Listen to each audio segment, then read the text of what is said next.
Hi, Paul here from Inside Bikes, and today we're in London riding this, the Maeving RM1S.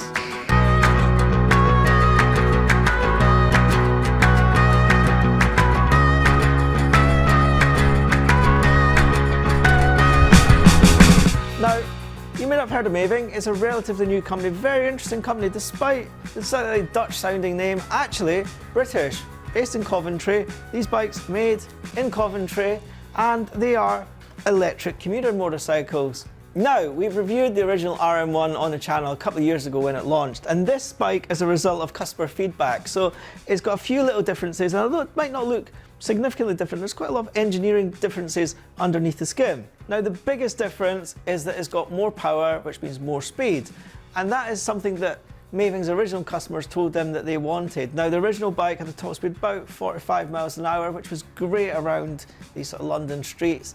But actually, if you lived in suburbia like I do, then it kind of may feel a little bit vulnerable when you were out on sort of dual carriageways and faster roads. So this bike's got a claimed top speed of about 70 miles an hour, and it's also, to do that, it's got a new motor and a new battery, uprated battery. You've got 5.4 kilowatt hours of battery on there, two 2.7 kilowatt batteries to be precise.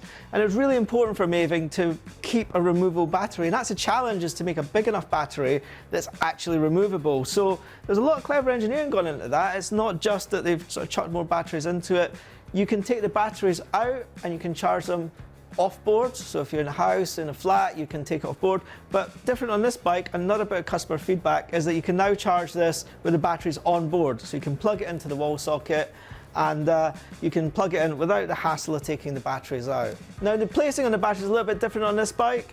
The original one, the RM1, which is still in the range, you had one battery here, one battery here. This one, you've got both batteries down here, and this is now a really useful storage space on board the bike. So it does make the bike a little bit heavier, a little bit wider, but honestly, you don't really notice it when you're on the go. Still very light, very agile. And yeah, it is perfect for these sort of city roads. Another change compared to the RM1 is that the brakes have been upgraded, so you've got a bigger front brake disc, but no ABS. It is a combined braking system, which works well enough around town.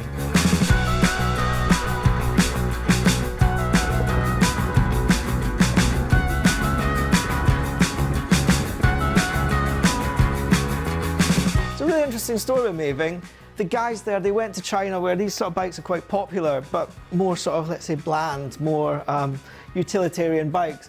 And they sort of went with an idea that they would sort of work and they'd import some Chinese bikes and stuff. But actually, they went away and they thought, not right for us. And they went away and they designed and built their own bike in the UK. And it looks absolutely cool. They've made sure that they got that sort of essentially British design language involved in it, and it looks great. You know, we've been riding around the streets of London and everyone's been stopping us going, what is it, what is it? And it does make you feel fantastic. We did a little bit of dual carriageway work. We went up about 55, 60 miles an hour, and it got up there, it maintained that speed quite nicely. Yeah, you claim 80 miles on a full charge. To recharge it, if it let it get right down, then it's about 6 hours, but more often than not, you're sort of just letting it go down to 30%, a couple hours, and you're up to a usable sort of 80%. So the batteries, tried and tested, they've upgraded the cells on the batteries compared to the old RM1.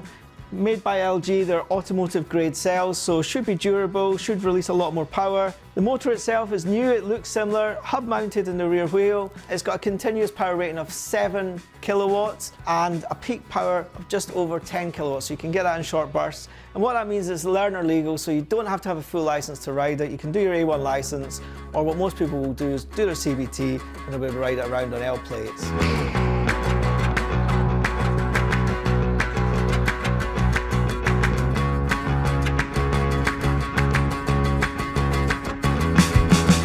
The other key thing you need to know about it, costs about $7.5 grand, 7,495 to be precise, and that's about $1.5 grand more than the equivalent RM1, which is still in the range, although they do a single battery RM1, which is about $5 grand. Really enjoyed it. Only sort of niggle I had with it, I didn't really get on too well with the saddle. I think my shape meant I'm stretched a little bit over this sort of tank shape here, which meant I was sort of forced quite forward into the saddle.